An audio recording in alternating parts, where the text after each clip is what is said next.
정주현 법보신문 기자님이 카톨릭 성지화의 현황이라는 주제로 발표를 하셨고, 오후에 한성훈 한국학중앙연구원 한국학대학원 교수님께서 성역화 순례길 공공성지원에서 발표해 주셨습니다.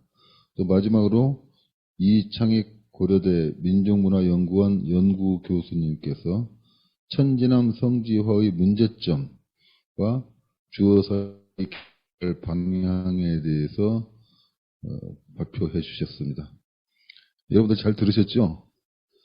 우선 서로 주제가 연결되면서도 또 연결되지 않는 부분도 있고 그런 부분들이 있어서 교수님들께서 오늘 발표하신 내용과 관련해서 내가 발표했던 내용하고 또 다른 발표자가 발표하신 내용하고 혹시 거기에 부족한 부분이나 차이점이 있거나 질문사항이 있다든지 하는 부분이 있으면은 보충해서 평가를 좀 섞어서 평가를 해주시는 거를 발표자들께서 한번 해주셨으면 좋겠다는 생각이 드는데, 제가 가장 발표를 길게 하신 이창익 교수님께서 색다르게 오늘 충격적인 발표를 하셨어요. 공식적으로는 공표하기 참 힘든 단어가 아닌가 생각하는데, 저도 오늘 이창익 교수님 발표하신 그 문제점에 대해서 평소에 예전부터 막연한 그런 생각은 해왔거든요. 상당히 과거에 우리 잘못된 역사의 연장선으로 가고 있는 것 같다라는 그런 생각도 했고 듣기도 했는데, 확증이 없기 때문에 누구도 나서서 이거는 그 연장선 아니냐라고 말하기가 거북했는데, 오늘 갑자기 이제 듣게 돼가지고 저도 뭔가 속이 시원한 그런 느낌이 들었습니다.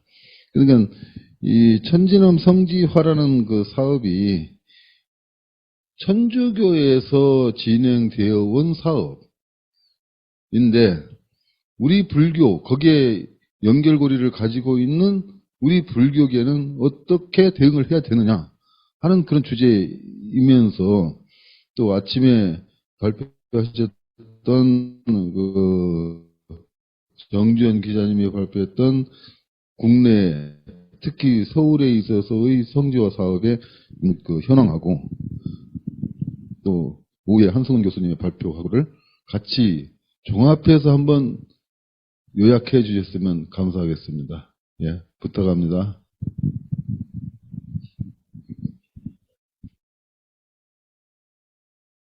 제가 요약할 의미가 없는데요. 저는 예전에 저번에 조계사에서 8월 달에 한승훈 교수 발표하셨던 글도 제가 좀 보고 자극받은 부분들이 있었고요. 그리고 다 아시겠지만, 제가 지난 8월 달에 한승훈 교수가 조계사에서 발표하셨던 글을 보고 제가 좀 자극받았던 부분들이 있어요. 그리고 다 아시겠지만, 이제 정주영 기자님은 요즘에 활발하게 활동하고 계셔서 그전에도 여러 번 뵀었고, 그리고 기사에서 계속 이야기하시는 것들 보면서 이런 문제, 새로운 문제들이 있구나. 제가 지금 최근에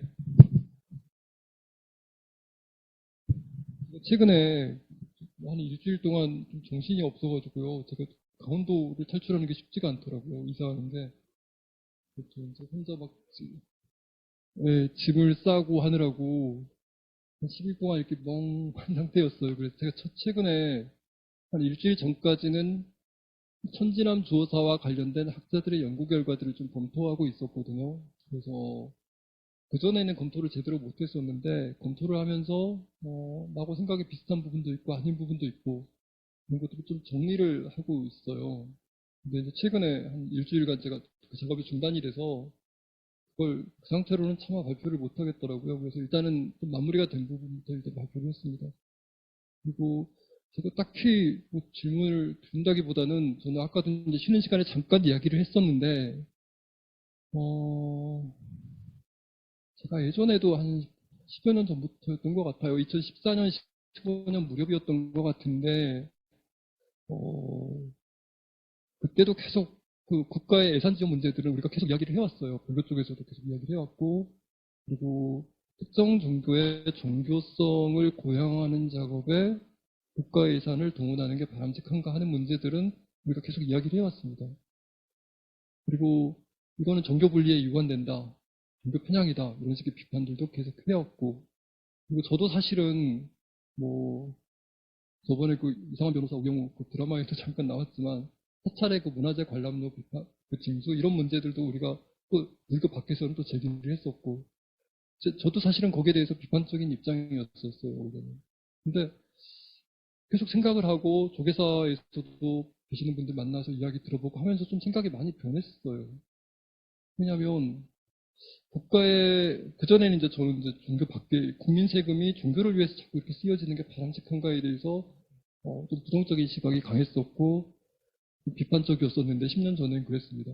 근데 그 뒤로는 제가 여러 가지 조사 사업들을 좀 하면서 지자체 한 4, 5년 전에는 이제 각 정부 지자체의 그 조례들을 쭉 조사를 했었어요. 거기 안에 이제 그 조계사, 조계종 사회부하고 같이 했던 작업인데 그때도 지자체 조례 안에 종교 편향의 내용이 있나 없나 이런 것들을 쭉 조사를 한 적이 있습니다. 근데 그때 느꼈던 거는 문광부뿐만 아니라 지자체는 그냥 종교에 대한 뭐랄까 입장도 없고요, 뭐 방침도 없고 그냥 아무것도 없구나. 그리고 문광부도 마찬가지였어요. 제가 조사 작업을 하면서 문광부 직원분들하고도 이야기를 했었고 통화를 했었는데 정말 아무 생각이 없어요, 종교와 관련해서는. 그리고 제가 그 조사 전진함 조사하면서도 여주시청 직원분들하고도 통화를 해봤었고 통화해봤는데 마찬가지예요. 그래서 좀 섬세하게 접근하는 부분들이 전혀 없습니다. 가급적이면 종교적인 문제는 엮이고 싶어하지 않는 거니까요, 관공서에 계시는 분들이. 근데 최근에는 굉장히 고민들이 좀 많아지고 있는 게 저희들도 마찬가지지만 국가의 복지 정책은 계속 확대되고 있잖아요. 그리고 종교도 사실은 제 생각에는 종교도 결국은 국민의 이론이고 국가의 이론이란 말이에요. 종교 얘기를 다 떠나서 우리나라에 있는 결국은 종교 단체이고 종교 기관들이란 말이에요. 그러면 당연히 국가에서도 종교들을 보살피는 작업들도 어느 정도 필요하다고 생각해요. 물론 쌍방향으로 여러 가지 것들이 이루어져야 될 과제들은 남아있겠지만, 그래서 국가에서 적절하게 세금들을 운용해서 종교들을 서포트하는 작업들도 필요하고, 그게 없으면 종교들이 우리가 유지해야 될 중요한 가치들이 손되거나 무너지거나, 뭐, 그럴 것도 또 사실 쉽게 말하면 정말 문 닫을 절들도 많이 생길 가능성이 높고요, 사실은. 그래서 그런 문제들, 현실적인 문제들을 고민하다 보니까 그런 문제들에 대해서 그냥 제가 책상 앞에서 생각하는 이야기들을 하기 쉽지 않았습니다. 그 대신에 이제 그 예산을 지원받더라도 그런 가톨릭도 마찬가지겠죠. 국가 예산 지원받아서 뭔가 개발을 할 수 있어요. 근데 그거를 국가에서 지원을 받았다면 조금 다른 방향으로 예산을 쓰고 성질을 개발을 하더라도 좀 다른 방식으로 이루어질 필요는 있겠다는 생각은 들어요.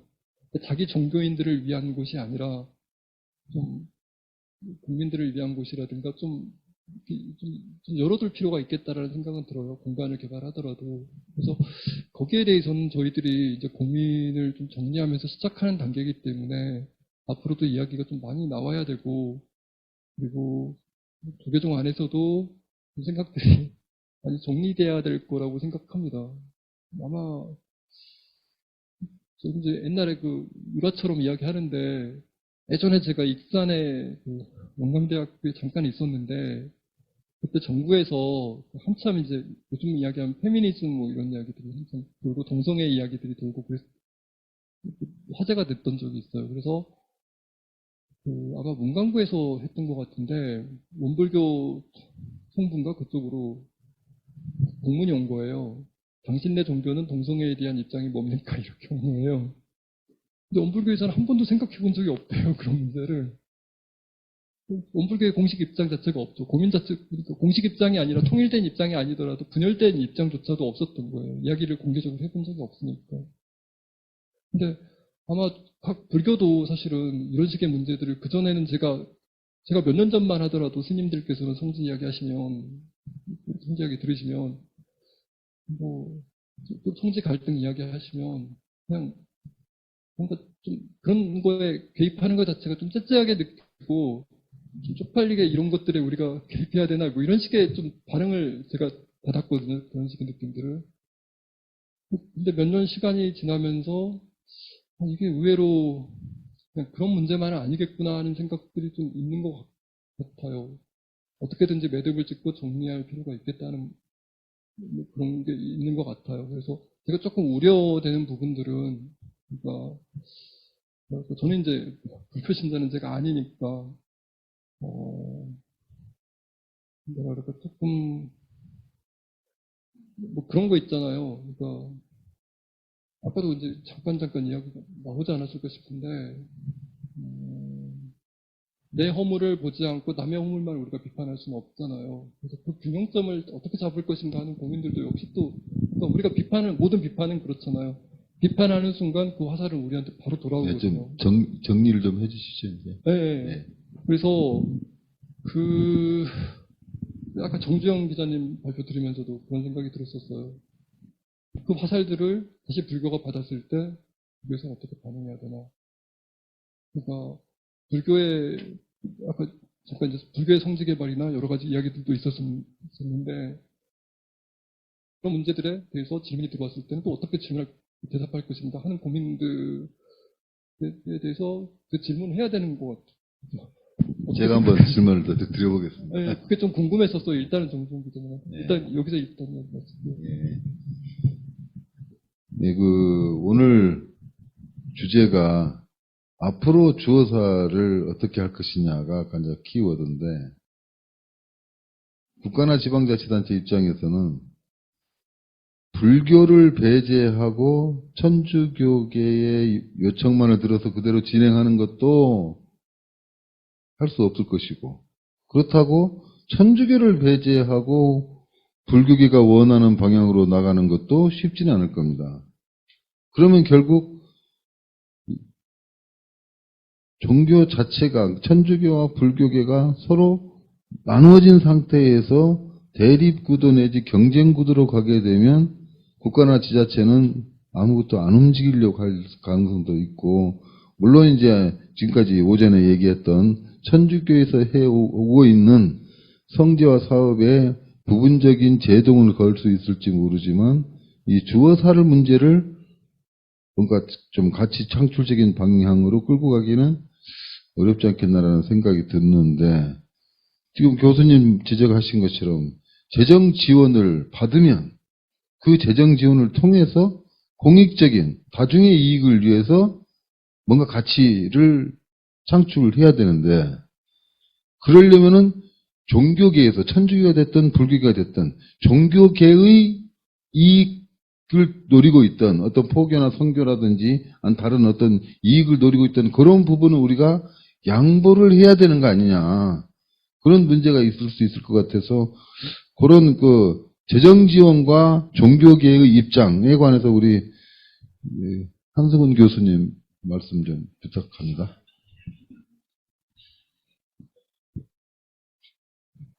예, 갑자기 생각지 못했던 주제가 질문이 들어와가지고, 네, 당황스럽습니다만은 언제나 저희는 할 말이 준비가 되어 있잖아요.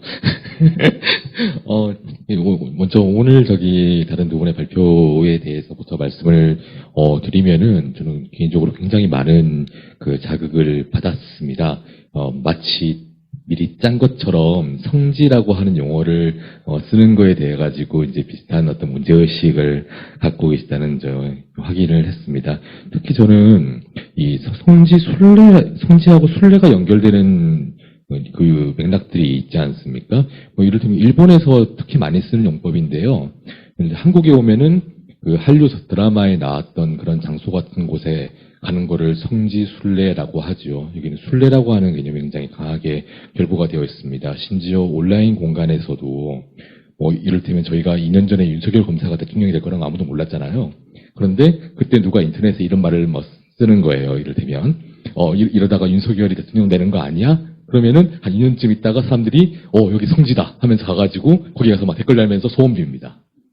그런 것도 성지순례라고 부르는 그런 인터넷 문화가 있지요. 전 대체 이게 어디서 온 걸까 굉장히 궁금했는데 지금 어떤 그 신사삼배 그 문화라는 거에서 저는 굉장히 많은 좀 아이디어를 이제 얻었다고 이제 생각을 합니다. 그리고 그런 어떤 성지순례라는 용어 자체가 굉장히 근대적인 것이라는 것도 이제 많이 배울 수 있었고요. 제가 이제 비슷한 맥락에서 말씀드렸던 건 이제 성역화라고 하는 거였는데요. 제가 뭐 성역하니 순례길이니 뭐 공공성진이 이렇게 나눠서 이야기를 하자고 제안드린 이유는 이렇게나 성지라고 하는 말에 대한 이해도 서로 다르고 심지어 그것도 특정한 시기에 우리가 쓰는 식의 방법으로 만들어진 말이라는 거예요. 근데 이거 가지고 하면은 뭐 예를 들어 여기는 천주교 성지입니다라고 하면은 다른 종교 전통에 있는 사람들은 굉장히 기분 나쁘죠. 왜 그게 니네 성지냐가 되니까요. 근데 그렇게 이야기할 때 성지라고 하는 건 사실은 그 성역화의 결과로서의 순례지를 말하는 거죠. 그리고 그에 비하면은 뭐 순례길 이런 거는 저는 사실은 어떤 충돌의 문제가 상대적으로 적지 않은가라고 하는 겁니다. 그래서 저는 그 두 가지를 조금 구분해서 봐야 한다고 말씀을 드리는 거고요. 이를테면 주어사가 천주교 성지가 될지도 모른다라고 할 때 경계하는 것은 사람들은 혹시나 천지남 성지처럼 이게 성역화가 되는 게 아닌가. 그래서 이걸 천주교가 혼자 독점을 하는 게 아닌가 하는 그런 염려를 하는 거잖아요. 사실 주어사가 천주교에서 사실 별 관심이 없다가 다시 떠오른 거는 남한산성 때문이거든요. 남한산성 성역화가 안 되고 이것을 이제 남한산성, 그다음 천지남, 주어사를 연결하는 한국판 산티아고 순례길을 만든다라고 할 때 이제 들어왔기 때문에 문제가 되었던 겁니다. 그렇다면 이게 주어사지라고 하는 것이 어떤 맥락으로 그 코스에 포함되는지를 문제 삼아야지 단순히 뭐 성지다 이렇게 얘기하면서 비판하면은 이게 그냥 싸움만 되고 결국 아무런 답도 안 나오는 게 아닌가. 그래서 제가 이렇게 개념들을 나눠서 제안을 드린 이유는 그런 거였어요. 뭔가 우리가 대화를 하든 토론을 하든 뭐 논쟁을 하든 간에 함께 공유하고 소통할 수 있는 이런 좀 언어가 조금 단어가 조금 풍부하면 좋겠다. 그래야 서로 뭐 타협을 하든지 뭐 싸우든지 할 수 있을 거 아닙니까? 그 중에 하나가 이제 성역화라고 하는 우리가 가장 문제가 되는 형태의 순례지 조성에 대한 말씀을 드렸던 거고, 그거는 제가 찾기로는 1960년대 이후로는 잘 안 올라가는데 지금 이창익 교수님께 질문 드리고 싶은 거는 이런 소시모리스트라든지 하는 이런 성지들을 신사들을 조성하는 데 있어가지고 혹시나 성역화라고 하는 말을 그때도 썼는가라고 하는 거, 혹시 보신 거 있는가 하는 거, 그거 한번 질문을 드리고 싶었고요. 그 다음에 이제 지금 사회자께서 질문을 하신 어떤 이런 정부의 공적 지원이라고 하는 거를 받는 거에 대한 그런 문제 있잖아요. 이 현대 사회에서 국가하고 종교가 어떤 관계를 가지는가에 대해 가지고 되게 많은 유형이 있습니다. 저는 그거를 한쪽 극단에는 그 시장 종교들을 무한 경쟁 상태에 놔두고 정부에서 터치를 안 하는 그런 형태가 있고요. 다른 한쪽 극단에는 계획 종교가 있는 것 같아요. 이거는 지금 중화인민공화국 같은 데서 하는 게 그거거든요. 5개 공인 종교 설치해 놓고 종교를 중국화하기 위해 가지고 5개년 계획 이런 거 하고 합니다. 그래서 국가의 완전한 통제 하에 두고 그 종교를 통해 가지고 그 인민들을 통제하거나 교화하거나 할 때 이제 활용을 하는 그런 형태죠. 대부분의 국가들은 그 둘 사이 어딘가쯤에 있습니다. 보통은 이걸 매개기구라고 하는데요. 정부가 아무리 힘이 강해도 사람들 한 사람 한 사람을 통제하거나 보살필 수는 없거든요. 그럴 때 이제 복지라든지 아니면은 사람들에 대한 통제라든지 교육이라든지 이런 것들을 여러 시민 기구들, 이를테면 종교 같은 데다가 맡기고 그에 대한 상응하는 어떤 대가를 여러 가지 지원의 형태로 하는, 보통은 이제 국가와 종교의 관계는 그런 식으로 만들어지죠. 그런데 이제 그렇게 하는 건 뭐냐면은 종교가 이익단체가 아니라고 하는 전제가 있는 거죠. 자기들의 이익을 위해 움직이는 것이 아니라 마치 이런 공익단체들과 마찬가지로 공적인 이익을 위해서 움직인다고 하는 전제가 있기 때문에 그런 식의 지원을 하는 거지요. 예를 들면 우리가 음식을 먹으면은 우리 심장이 열심히 피를 날라가지고 여러 장기에다가 영양분을 보충해 줍니다. 이건 뭐냐면은 그 장기들 하나하나가 제대로 작동할 때 우리가 건강해질 수 있다는 전제가 있는 거잖아요.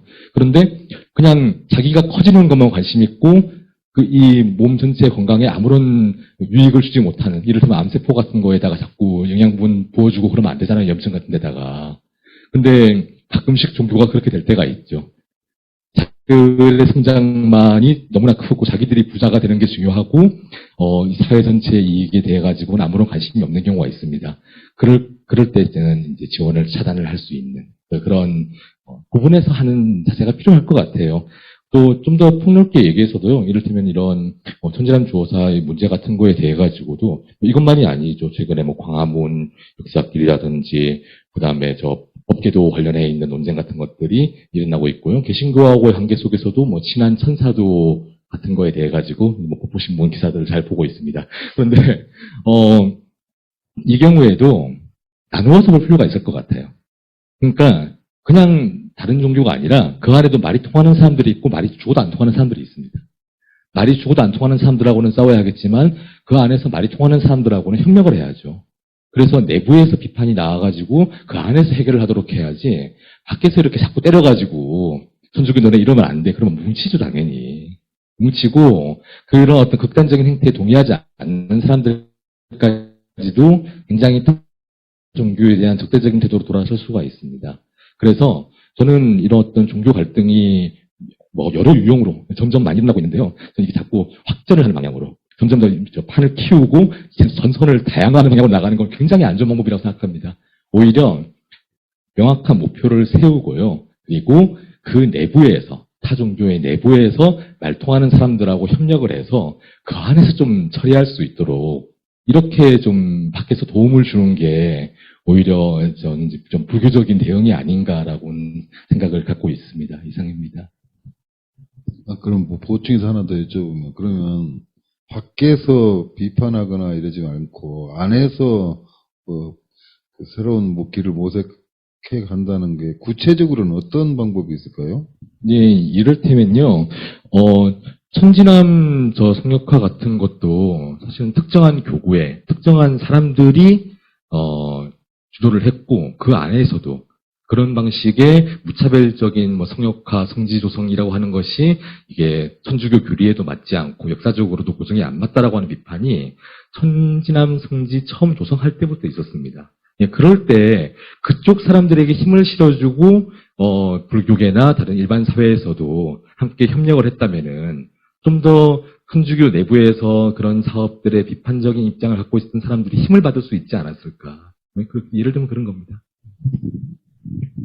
그래서 우리 입장에서는 주어사지나 천지남이나 똑같은 천주교가 어떻게 할 것이다, 또 어떻게 하고 있다라고 이렇게 표현을 하고 있지만 천주교계 내부로 보면은 주어사지는 서울교구에서 천지남을 무시하고 있고 수원교구는 천지남에 집착을 하면서 주어사지를 무시하고 있고 이런 관계 속에 있기 때문에 서울교구와 수원교구가 과연 합쳐가지고 하나의 사업을 만들 수 있느냐, 그거는 쉽지는 않을 것 같다고 생각이 되는데, 그래서 우리 어차피 역사적으로는 주어사지와 천지남지가 같은 강학회라는 것을 공유하고 있는 것으로 되어 있는데 실질적으로 공유를 했는지 안 했는지 그거는 모르겠습니다만은 어쨌든 같은 자료에 두 사찰이 다 나오니까 이 관할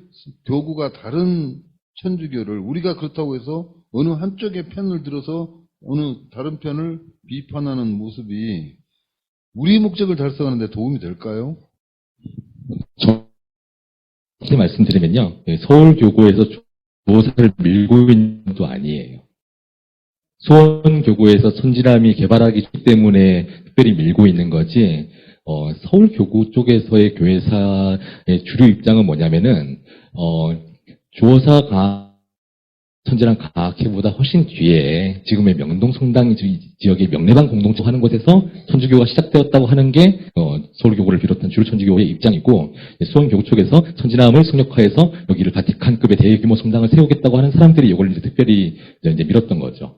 그렇다면은 여기에서 수원교구, 서울교구, 이런 사람들, 최소구 신부, 변경 신부 이런 사람 중에 한 명한테 편을 들어서 불교가 해서 그 싸움에 끼어들으라는 말씀이 아니라, 저는 비교적 분명하다 생각합니다. 이게 논쟁이 있다고 하는데, 당시의 자료를 살펴보면은, 강학회가 있었다고 믿어졌던 그 곳은 바로 주어사예요. 천지남과는 아무런 관련이 없습니다.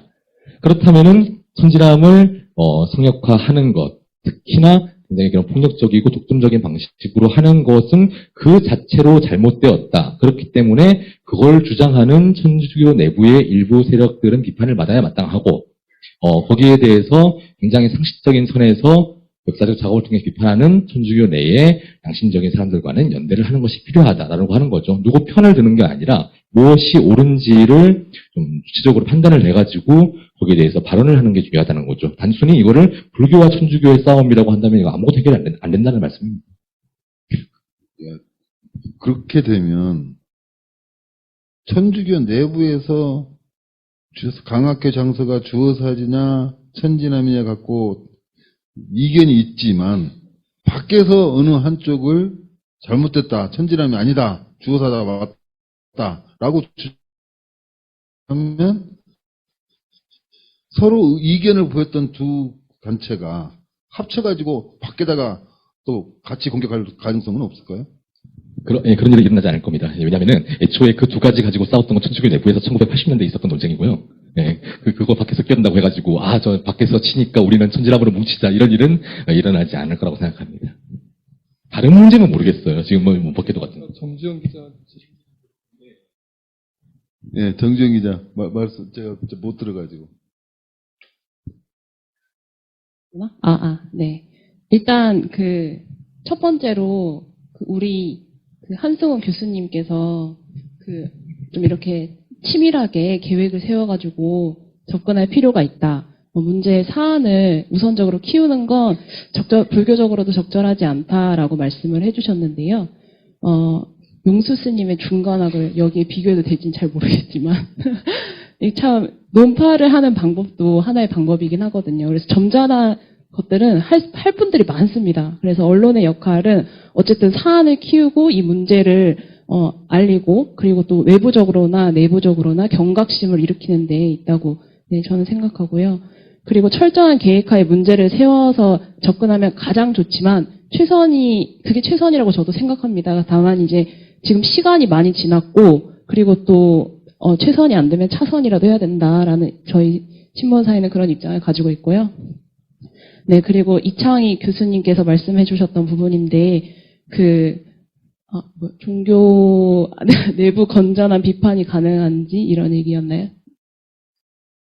네, 억지로요? 네, 어쨌든 대답을 하자면, 네, 저도 엄청 깊이 생각하고 한 말은 아닌데, 역시 교수님들한테 제가 배우는 게 엄청 많았다, 오늘 이런 생각도 드는데, 제가 순례길을 돌아다니면서, 느꼈던 문제점은, 무형의 역사를 왜 유형의 역사로 만드냐, 왜 무에서 자꾸 유를 창조하냐, 이 부분에 대해서 좀 경각심이 일어났었거든요. 그러니까 목이 잘렸다, 그러니까 그렇게 되면은 다 모든 조선의 이런 관청이라든지 이런 게 자기들의 모든 신앙 증거터인 거예요. 아까 전에도 화단들 사이사이에 보여 있었지만 그 신앙 증거터라는 것들이 이분들이 지금 무형의 역사를 유형으로 만들어가는 작업이라고 생각하거든요. 그래서 그런 부분들에 있어서 저희가 비판을 하고, 또 우리도 무형의 역사를 혹시 유형으로 만드는 게 없는지, 네, 그런 새로 창조하는 건 없는지, 물론 이제 저희가 무형 문화재가 있긴 하지만, 네, 그런 자기들이 그런 공공 역사를 무형의 역사로서 또 독점하는 그런 부분들을 좀 저희가 지적을 하고, 또 저희가 지적하는 부분들에 있어서 저희도 스스로 당당해야 된다. 네, 그런 입장에서 말씀을 드렸던 거고요. 그리고 또 인상 깊었던 점들을 조금씩 얘기하자면 한승훈 교수님의 강학회에 대한 역사적 검증이 가장 흥미로웠고, 더구나 문화재에 관련 여기 천주교의 특수한 조건이라고 해서 이제 역사적 기반을 가진 장소가 결여가 돼 있어서 문화재에 대한 국가의 지원이 배제되고 있다라는 뭐 인식이 있다라고 했는데 이 말씀이 저도 맞다고 생각이 드는 게 저희 문화재청에서 하는 문화재 지정 문화재 아시죠? 국보 보물 이렇게 지정하는 문화재가 있고 또 그거보다 약간 기준점이 약한 등록문화재 개념이 있습니다. 근데 등록문화재가 2001년에 만들어지자마자 가장 공격적으로 가톨릭에서 이거를 추진을 해요. 자기들 50년만 되면 일단 신청을 하고 보거든요. 그래서 제가 지난해 등록문화재 제도 도입 20주년과 관련해서 분석 기사를 쓰기도 했는데요. 현재까지 종교별 등록문화재의 조사를 해보니까 901건이 지정이 됐고, 종교의 건수는 가톨릭이 46건으로 가장 많아 7건인데요. 지금 이제 비슷한 차이가 나긴 하지만은 10년 단위로 부분에서 한 10년간은 그때 약간 이게 등록문화재가 우리는 왜 하나도 없지라는 경각심을 가지고 저희 동국대 해화관 건물도 이제 등록문화재로 지정하고 뭐 하나스님 관련 유품을 지정을 해서 이제 그나마 이 정도라고 생각을 하고요.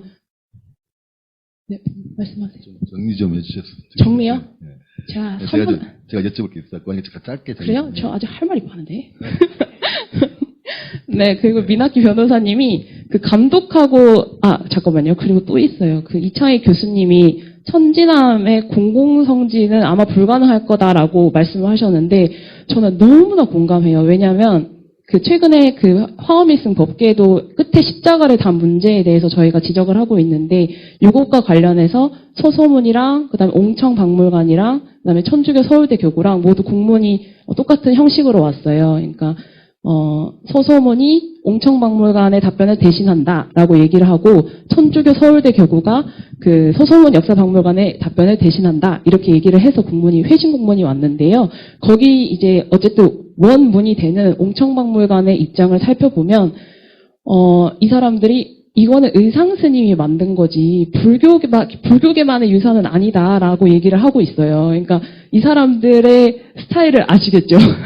절대 결코 공공의 역사는 저도 불가능할 거라고 생각을 하고요. 완전 백지화가 되지 않는 이상은 아니면 계란으로 바위 치기는 하지만 그 바위를 더럽혀서라도 이거는 계속 짚고 넘어가야 되는 문제다. 평화롭게는 저는 안 될 것 같다라는 개인적인 생각이 있고요.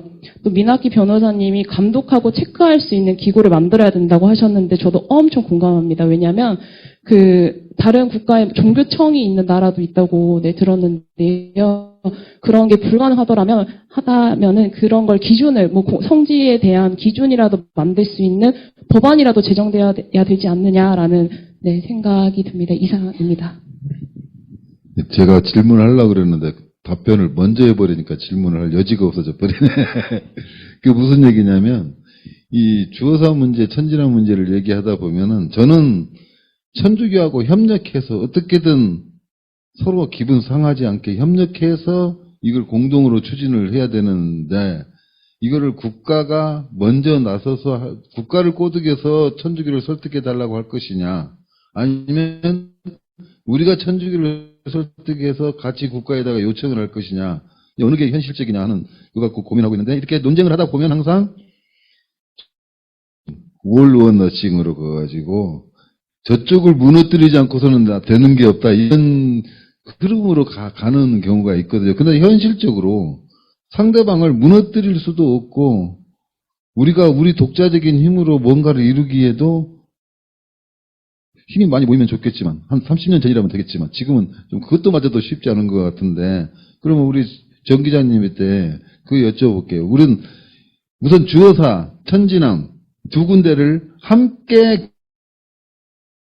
접근을 할 것이냐 아니면 천지남은 우리 토지 소유권이 없으니까 일단 보류하고 주어사지만 가지고 우리 논의를 할 것이냐 만약에 주어사지만 가지고 할 때 천지남과 같이 할 때 이렇게 나누어서 시설을 어떻게 할 것이냐. 아까 제가 대충 말씀은 뭐 주섬주섬 드렸습니다만은 그 시설을 어떻게 하고 그 시설을 어떻게 유지 관리할 것이냐에 관해서 혹시 생각해 보신 적 있으세요? 생각이요? 이거는 그냥 막 대답하면 안 될 것 같아가지고요. 네. 그, 천진함은 어쨌든 공공성지가 될 수 없다라는 부분이라고 저는 생각을 하고, 그 언론의 역할로서 계속 비판을 해 나가는 입장일 것 같고요. 그 다음에, 일단 저희도 그런 법계도 문제 전까지는 공공기관이나 지자체를 공격을 했지, 그 직접적으로 천주교회 이렇게 지적을 하는 부분이 사실 저희도 좀 부담스럽고, 네, 또 스님들도 부담스러울 거라고 생각하고, 그래서 많이 자제를 해왔습니다. 특히나 이런 그 역사물길이나 광화문 광장인 경우에는 타겟이 명확했거든요. 서울시의 잘못이었다. 그래서 서울시를 계속 이제 비판의 목소리를 냈고, 그래서 제 성과도 아까 보셨듯이 조금 있었습니다. 그러니까 저희가 잘해서 그런 게 아니고, 또 비구니 스님들이 계속 역사 문제에 아주 옛날 그리고 또 지난해부터 본격적으로 해주고 계시고, 또 종단에서도 그렇고 또 각종 언론사들이 모두 다 같이 한 마음으로 이거 잘못됐다라고 얘기해서 아마 서울시도 조금 바짝 긴장을 했었나 봐요. 그래서 바로 다음날 이제 만나자라고 해가지고 저희한테도 막 메일도 많이 오고 연락도 많이 왔어요. 우리가 해명을 하고 싶다. 뭐 이렇게 연락이 오긴 왔는데 그 시장과 또 진우 스님이 만나면서 그냥 만남은 무산이 됐거든요. 그리고 그래서 어쨌든 저희도 이런 문제들의 지자체에 대해서 공격이라고 하기 좀 그렇지만 지적을 할 수 있으면 비판의 기능을 최대한 살리되 다만 차선책으로 안 되면은 불가피한 경우에는 싸움도 피하지 않는다. 이런 입장입니다. 네, 그리고 주어사의 경우에는요.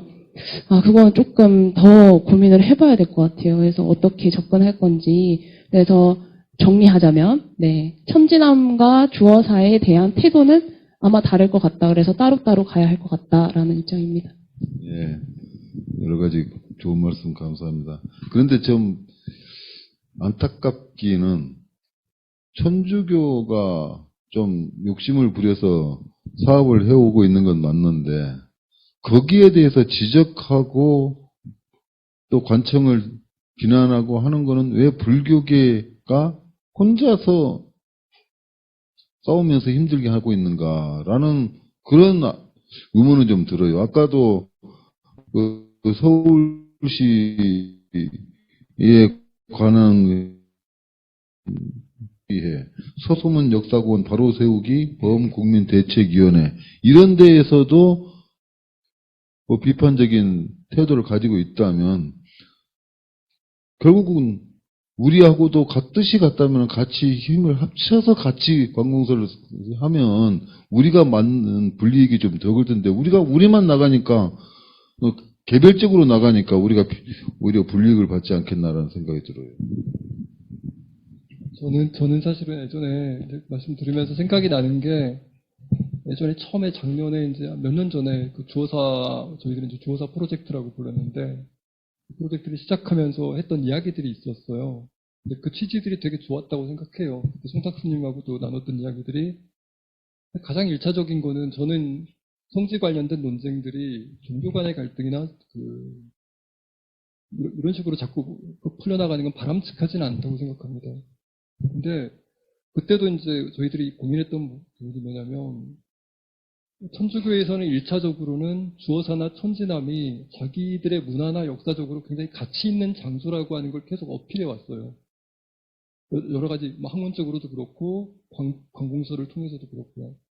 근데 1차적으로 첫 번째로는 저 같은 경우는 그런 작업을 했었거든요. 천주교의 주어사나 천진함이 사실은 그렇게 당신들이 주장하는 그런 식의 의미를 가진 것이 아니다라고 저는 사실은 주장을 해왔어요. 그러니까 그분들한테는 천진함 주어사가 의미 있는 거는 천주교의 발상지이기 때문에 그리고 선교사들의 도움 없이 유학자들이 모여가지고 유학자들이잖아요. 유교 경전을 보다가 너무 답답한 거예요. 그런데 천주교 서적을 보다 보니까 갑자기 모든 문제가 다 풀렸다는 거예요. 주어사나 천진함에서. 다시 말하면 천주교가 유교를 이긴 거잖아요. 근데 그 장소가 사찰이잖아요. 사찰이라는 공간에서. 그러니까 천주교가 불교, 유교를 유치하게 말하면 다 이긴 상징이기도 하고 그리고 천주교의 최초의 발상지인 거예요. 선교사들의 도움 없이 하느님의 뜻으로 천주교가 조선에 내려온 곳인 거예요.